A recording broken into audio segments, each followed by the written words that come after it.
Hi everyone. So, how did cancer get to be where it is today? It's everywhere. It's in everything. Everything causes cancer. Well, they started tracking the top 10 causes of death in, I believe, the 1880s or the 1890s. And would you believe that until the 1950s, cancer was not on the top 10 list? Check something out. Go look up the president's lists and what they've all died from. None of them are cancer. It's interesting, right? Well, how did that happen? How did this all happen? Because in the 1950s, it shot up to number 2. And it has been number 2 behind heart disease ever since. But why?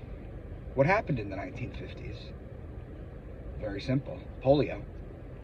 See, what you guys have to understand is when they do vaccines, not only do they mess with E. coli, but when you're doing this, you're also deactivating a bunch of viruses that are in there when they take samples from, example, animals, right? When they take blood samples and they're working on making the vaccine, because you got to test on animals first.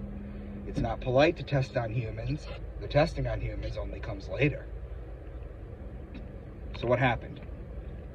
In the 1950s, Jonas Salk came out with the polio vaccine and he tried it on himself. What they didn't realize at the time was 90 million inoculations went out.